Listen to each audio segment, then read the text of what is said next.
Historically, the Tow & Go package has been a really good value in the Durango lineup. Is that still true?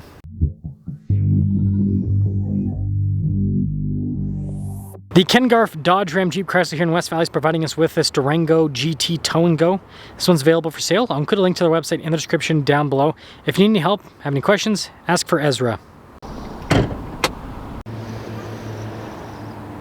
Powering this is a 5.7 liter Hemi V8 that goes through an 8-speed automatic. Fuel economy is 14 around town, 21 on the highway, with power outputs being 360 horsepower and then 390 pound-feet of torque. Now when it comes to maintenance, it's a high-performance V8, so treat it like one. Give it fresh oil on a regular basis. If you're looking for more straight-to-the-point reviews like this, make sure you subscribe. Now just like all of the V8 GTs, you've got the hood vents there. Very aggressive front end. And you can see down below more venting. Notice we do have a front splitter, so that kind of adds to the aggression of this one. This gets the tires, the wheels, the brakes, all from the SRT, even the suspension. So 295 by 45 by 20 for the tire and wheel setup. You got Brembo brakes up front, and then you do have the drive modes with the adjustable suspension. And so with that little front splitter up front, where else would a front splitter be? Anyways, this looks a little bit more aggressive compared to a regular Durango. Dodge logo on the back of the key fob. On the front face we have our unlock and lock. We've got the opening for the hatch and then the remote start. 12 volt in the rear. Now with the seats you've got the whole strap system. It is manual, which don't have to worry about crunching your kids unless you're just not paying attention. But yeah, the seat folds down nice and flat. Plenty of storage behind the third row, and then more storage underneath. You notice this here to lower down the hatch, and then you have some nice trim there. This has the jumbo Durango light bar. You can see the GT logo. It's a decal, but yeah, pretty cool looking back end. And then this does have the upgraded exhaust, similar to like a 392. I'll get you guys a clip in a moment. But anyways, that'll sum things up for the exterior. Let's take a look at the interior. So soft touch here. This is nice with the trim, and then more of that soft touch and stitching down below. The seats got the kind of suede there in the center with the leather-like trim on the. I don't think this is real. Well, this might be real leather actually. Look on the window sticker. Anyways, getting in is pretty easy. The second row you can fit adults comfortably. The third row too, technically. Show in a second, but anyways, pocket there. We've got vents in the back, USB ports, heated seats, an outlet. We also have our own climate zone here in the rear. This is really nice with the trim. We have vents throughout the top. And yeah, with the third row, it has real legroom. You can kind of see right there. I've been in the third row of Durangos tons over the years, and it's actually usable by real life human beings. And this pass-through is also usable by real life human beings. Let's now take a look up front. Blind spot monitoring with the mirrors. Got thicker glass up front. This is really nice with all the trim. All of our window controls front too, automatic. Got your mirror adjustments, memory seats, Dodge logo.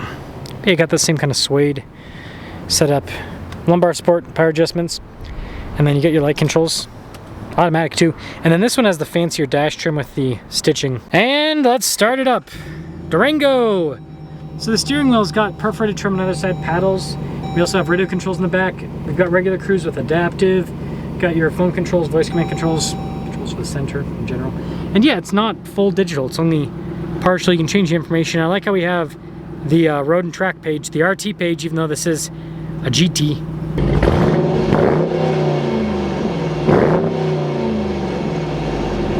Backup camera in reverse with this, and then dual zone climate, heated, ventilated seats. And the screen itself, it's not like perfectly instant, but decent enough response time. Tons of physical controls down below for everything, including the seats. Even all the drive modes are displayed out here, like your tow mode, your sport mode, track mode, like everything's there. Trailer brake controls from the factory with this. Got all the auxiliary switches down below. Phone charging pad. Cup holders here with the shifter for the 8-speed. 12 volt. Pretty nice setup with the center here. It's kind of cool. The trim on the dash. And then we do have a fancier headliner with this, as well as a sunroof. But this is going to set you back some money when you go Tow & Go GT. $62,780, and that's because the Tow & Go package itself is $62,995. Let's take it out and see how it performs. So, GT with the Tow & Go. Man, today's been a Durango day, let me tell you. Gotta finally review the new RT392, and I think this is the first time I've ever, I don't know, I have to go check back on my video catalog. I think this is the first time I've ever been able to compare a Tow & Go to a 392 directly. Now what I'll say, Yeah, it's a pretty big power difference. 360 versus 475 for the horsepower, 390 versus 470. I mean, and then displacement, right? 6.4 versus 5.7. There's no replacement for torque and horsepower and displacement. There's no replacement for any of it. So yeah, you do feel the power difference. This isn't bad. This is actually very responsive. Sounds great. The Tow and Go definitely livens up the 5.7, but it's not the 6.4. And so, as crazy as this sounds, I feel like the Tow and Go package was a really good value back in the day when the 392 was 80 grand. Because it's like, hey, you get the 392 bits and the higher towing capacity. This tows 8,700 pounds. A regular RT only tows 7,400. And it was, you know, again, less money. But now, this is more money than a base 392 RT. Tows the same. And I feel like it's a downside to get this package if you're going to get an RT, because it's like if you really want to have the higher towing capacity, you might as well get the 6.4. That's kind of the one to go for, in my opinion, because it's more exciting and, again, less money starting. So go for the 6.4, and then if you get the 5.7, get a less expensive one so you save money, and then also you get more comfortable suspension. The 392 suspension is firmer, less comfortable than the base RT suspension. The base RT suspension that, again, well, when I say RT, I'm talking about 5.7 GT, okay? They rebadged the car. They're all the same now. But anyways, you guys know what I'm talking about. It's just more comfortable. This handles well, but yeah, it's definitely firmer, less kind of floaty. Not bad though. Not bad at all. I'm glad they still offer this, because I'm sure like someone wants, you know, they're like dead set in the 5.7, but I do think my advice to Dodge would be to just lower the price tag on the Tow and Go package. Like, instead of it being a $6,000 something option, as crazy as this sounds, let's see, GT starts at 43, RT starts at 51.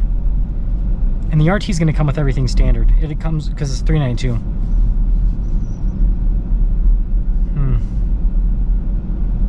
This package literally needs to be like $1,000 or $2,000 for it to make like sense for someone to buy this instead of just jumping up to the RT. This needs to be like $1 or $2 grand. Sorry, Dodge. I don't make the rules here. I just do the math. Or try to. I just try to do the math. Because yeah, I mean, if you could get an RT at like 44-ish, starting somewhere around there, or sorry, GT, and then you add an extra $1 to $2 grand, and so it's still less than the base price of the 392.